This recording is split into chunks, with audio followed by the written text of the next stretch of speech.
Hello guys. Welcome to Redditor's Revenge. Here we post amazing revenge stories daily. And if you want more content like this, please do subscribe to the channel and stay tuned with us. Moving to our today's first story. About how I burned down the whole building after my boss refused to give me the salary I was owed. Now story. It started when my boss sent me to jail for trespassing at my workplace. She decided to fire me and refused to pay me the outstanding salary and bonuses owed to me. I had to stay in jail for several hours before I was let go because there was no proof against me. That woman has always been senile, unfair, and uptight from the first day that she bought the company. For 6 years, I worked well under the leadership of my past boss. Unfortunately, he got very sick and was not doing better, so he had to sell the company to a woman, who I will call Mrs. Miller. We got an introduction to Mrs. Miller when my old boss signed over the company. She was a 45F, and from first impressions, I thought she seemed okay. She was a bit reserved but came with several years of working for some successful companies. This was the first company that she was going to own and have complete control over. I was sad about my boss leaving, but what could I do? The process did not take long and my old boss officially retired, but he was sure that Mrs. Miller would do a fantastic job. By the time he passed away from his illness, though, I am sure he regretted selling it to her. She turned a very successful company into a bankrupt mess. Leadership under her was much different from my old boss. In the first few days, she stayed in her office and did not talk to any of us while she went through the company documents. Then, we had the first staff meeting, where she said that a few things were going to change in the company, but she would try to work together with us. For a few days, nothing changed, and then she started becoming stricter. She micromanaged everyone and would blow a fuse if someone did not seem to be listening to what she was saying. As one of the head engineers at the company, I was responsible for making important decisions. With my old boss, I did not have to run every one of them past him. He did not have an engineering degree and left the more hands-on stuff to us. Mrs. Miller wanted to be involved in everything. She would make suggestions that did not make sense and refused to be corrected even though she did not have an engineering degree. She constantly boasted about her many years of experience and the companies she had brought success to. Not only that, but she also criticized the way our boss had run the company before her. Under our old boss, overtime was rare. Both maternity and paternity leave were mandatory, and we got a decent yearly vacation. Mrs. Miller saw no need for that and made what I saw as threats if someone did not want to take work home or they asked for a leave. Every single morning, we would be made to listen to her talk about how brilliant and super intelligent she was, and the plans she had to make the company great. The problem was that she did not think that anyone else in the company could be as smart as her. No one else's opinion mattered. Only her orders mattered and nothing else. The entire structure of the company changed from the day that she came in. I am talking from HR, meetings, communication, etc. Most of the systems that we had used before were considered outdated by her. We had to go in for extra training so that we would be able to navigate all the work sites and systems of which she did not offer a paid leave. Those hours that we took to go for training were deducted from our paychecks. That was not the only surprise waiting for us at the end of the month, as there were crazy amounts of deductions just for using the telephone or drinking coffee at the office. It slowly began to feel like hell being under her leadership, and most people ended up leaving after a couple of months. She was feared because of her habit of calling people into her office and shouting at them for being incompetent and not doing things her way. I started to wonder how she had been so successful in her career in all those years if this was how she treated her employees. But then again, management styles differ, and what do I know? I am an engineer and not a businessman, but most of my friends told me that I should consider leaving the company and finding another job if the way she was going did not stop. For the next 3 years that she ran the company, everything went down the drain. We used to be one of the best performing companies. But at the staff meetings, the people in finance and marketing disclosed that we were not doing well. When anyone had a suggestion, no matter from what department, she would shut us down and tell us to do things in her way. And like any other company, gossip travels fast, and soon everyone knew what was going on in the different departments. There was an incident where one of our biggest clients pulled out of the company after we missed several deadlines and operations because she kept making us redo stuff and then firing our best engineer who had been in the company for over 10 years after they had an argument when he disagreed with her over a safety issue. She refused to listen to him and fired him without any pay. They got involved in a labor dispute and she had to pay him a lot of money in the settlement. we experienced a significant pay cut at the end of the month. The reason being poor performance. I stayed because it was not so easy for me to find a job in the same field in my area. And if I did, I would suffer an even bigger pay cut, and I have a family to support. For 2 years, many clients and suppliers dropped her because of her terrible attitude and behavior. We lost many contracts that we had, and the company's growth started to decline. Our company used to be very successful. But with her know-it-all attitude, we were behind our competitors while working hard to keep it afloat. The only way the company did not go bust in the first 2 years was that we had to make some small decisions without informing her. But in the 3rd year, things went very badly and she started to let people go. Through the grapevine, the news was that we were in a lot of debt and struggling to even keep the building operational. For 3 months, we did not get any salary, but I was one of the few people that stayed. She respected me slightly a bit more than the other employees. But I think it was because I tried to keep the peace amongst everyone, as conflict or violence is not a way to solve a problem. Recent events made me consider changing my opinion on being a pacifist. However, she kept on promising that she was working on a plan to get us our salaries. But most people resigned because they were fed up. And I can understand why they were, because I was trailing behind on bills as well. At the end of the year, she called me in and said that she had my money. To my surprise, she gave me a small part of what she owed me and told me that there was no Christmas bonus again. I was tired by then and asked her to get my money to me soon because I would be unable to survive till the end of the holidays without my money. That was what I got for being a nice guy who did not want to judge someone like her. I should have resigned and gotten another job, even if it meant relocating than staying for her nonsense. She lost her temper and said that she had been paying me my salary for months without fail, but now my impatience was ruining everything. She said that I was being unprofessional and disrespectful and that I was a liability to the company, and was not even bringing profit, so why did I feel as if I deserved the pay more than anyone else? She went on to say that there were people in the company who worked harder than me. I got very upset and had to leave before things got worse. The next day was a public holiday, so I did not go to work, but later that day, I was taken in for questioning by the police. She had made baseless charges against me, like disrupting the workplace, not adhering to safety protocol, etc. I got out in a few hours, but she had already fired me after making such accusations. If the case went further and I was found to be guilty, then it would do a lot of damage to my future career. And I was still 31 with barely anything to fall back on if things went south. I went in for the very last time to pack my stuff and I was very angry. I wanted to do something that would get back at her. But I did not have the intention to harm anyone. The fact that the building ended up burning after I disabled the fire safety controls is technically not my fault. It was her fault for conducting a very important operation with faulty equipment, and without the safety precautions to kick in when the machines were fried. The entire building went down in flames. I was actually out of town for another job interview when I heard the news that the company building had burned to the ground, and she was being put under investigation. At first, I thought that it was my fault because I had disabled the alarm systems and fire safety systems that were supposed to control or stop a fire if things went wrong. I was brought in for questioning along with the other employees. Her story was not matching the story of the other employees. We had warned her months ago not to go ahead with that operation because of safety reasons and the decrease in the workforce. When I left, I guess she felt pressure to do something to save the company and authorized the operation. Things went south. There was nothing to stop it because of what I had done, and the entire building burned down to the ground. Luckily, no one passed away, and everyone was safely evacuated, but one of the workers suffered smoke inhalation. The guilt about what I did was taking over me, but I was too scared to confess to my part in the whole thing.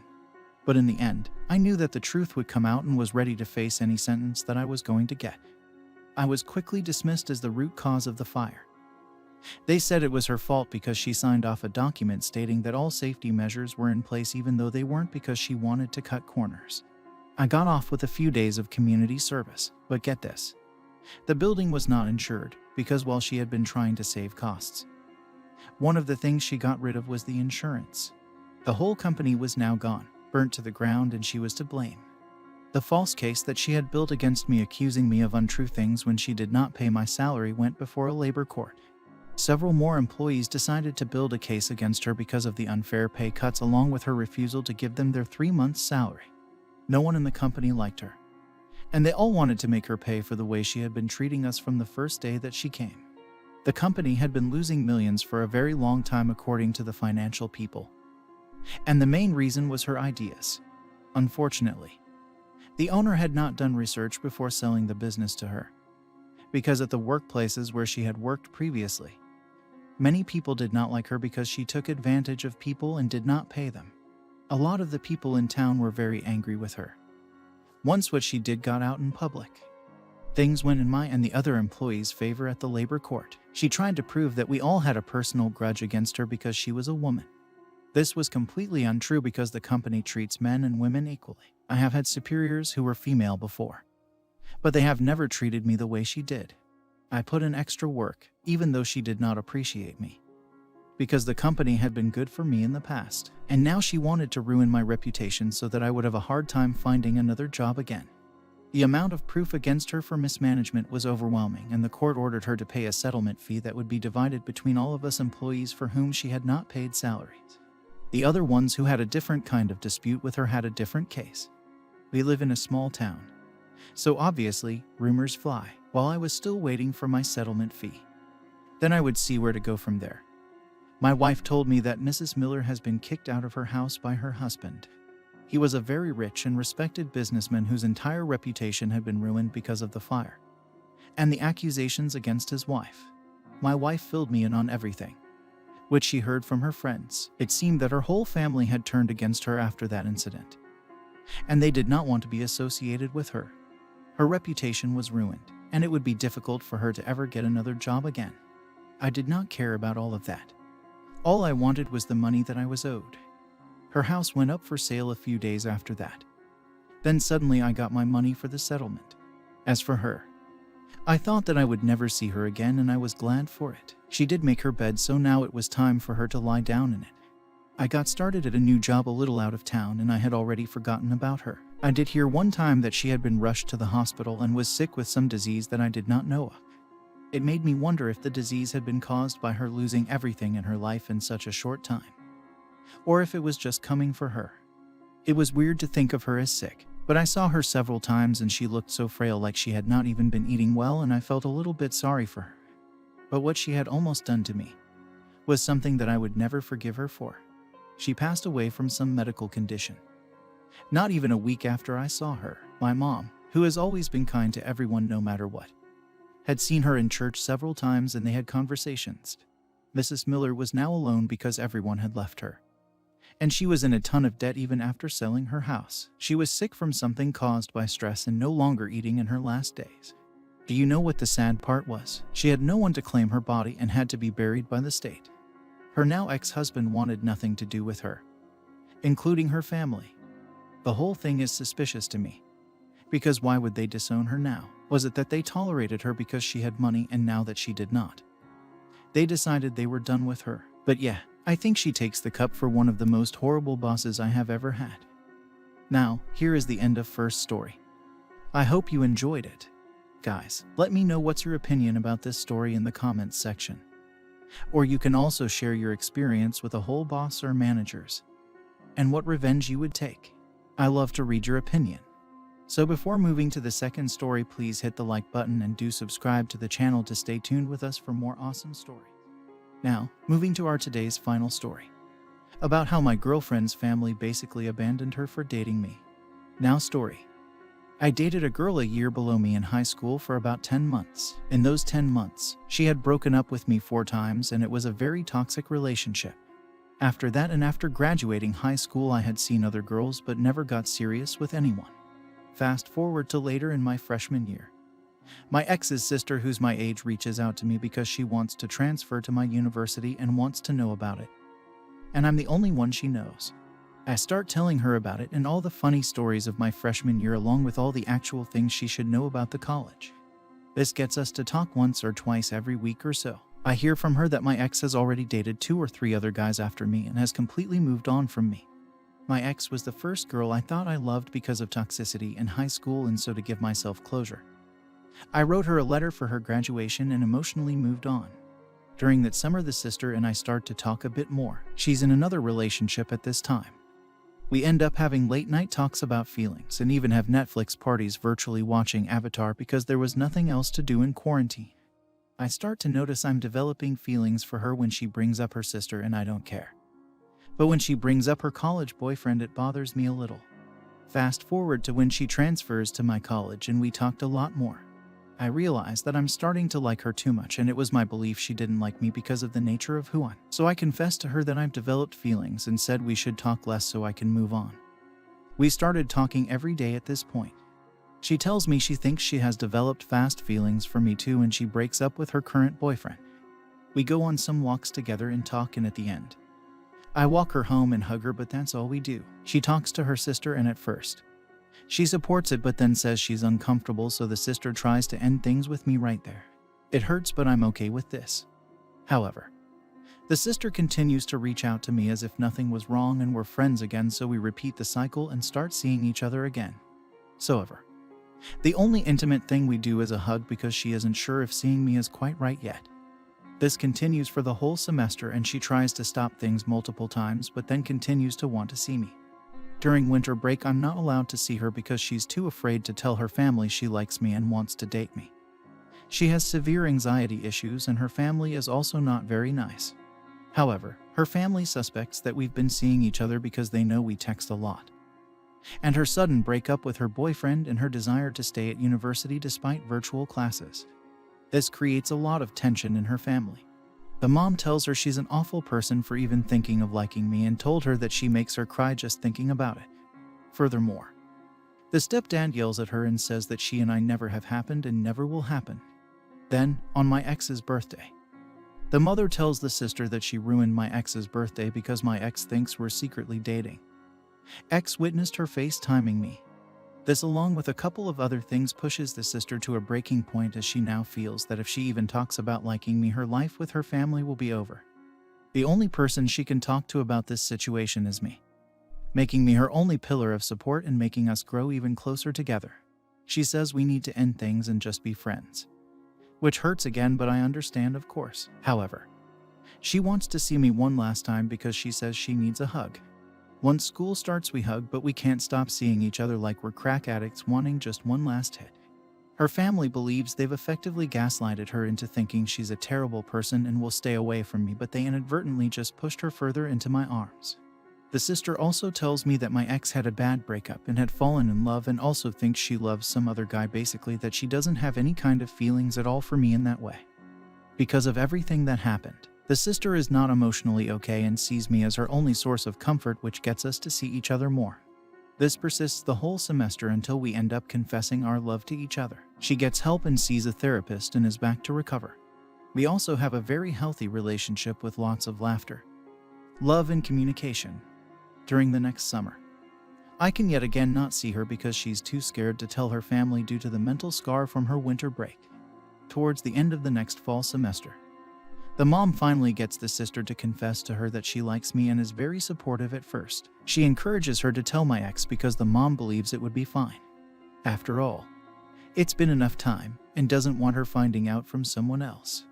The sister calls my ex and asks her if she still has any feelings for me. She says no. She then tells her that she's been on a few dates with me and likes me. My ex immediately starts insulting the crap out of the sister, calling her a dumb witch and accusing me of using her to get to me, something I guess I could understand considering how sudden it is from her perspective. The ex then gives her an ultimatum. Stop talking to me or the ex, her sister, will block her on everything and never speak to her again. Then she hangs up on her. My ex then starts texting her like none of that ever happened. Unfortunately, the mom assumes the sister told my ex we were dating and not that we've just hung out a few times. The ex was going through a lot because of her breakup in school, so the mom and sister decided to not tell her everything yet, just in case.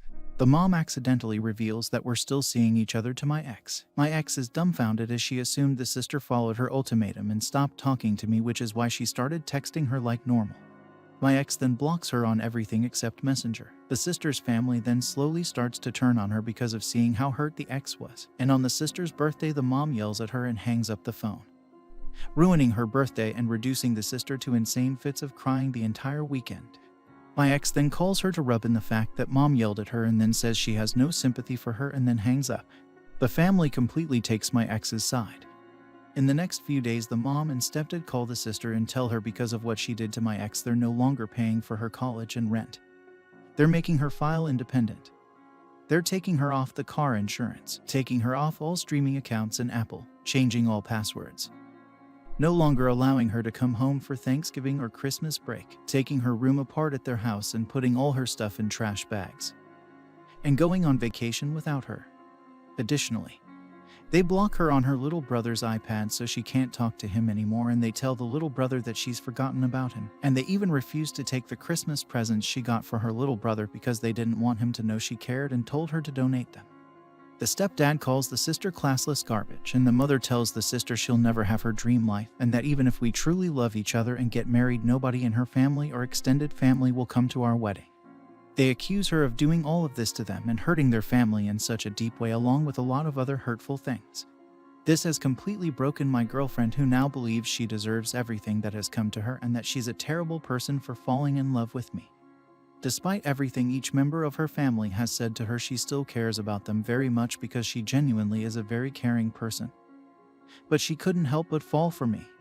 Does my girlfriend deserve all of this? To be clear, I love her so much and do see a permanent future with her and could talk about her forever. Of course, I'm not stupid. I can understand being hurt because of the secrecy, and even my ex may be blocking her for a bit. But for her family to go this far and say such hurtful things they can never take back, I'm just so bewildered that a mother and father would say things like that. Now, here is the end of the story. I hope you enjoyed it, and let me know your opinion about this story in the comments section. And what do you think about OP's girlfriend's family? Are they a holes or not? So before leaving, please hit the like button and do subscribe to the channel to stay tuned with us for more awesome stories.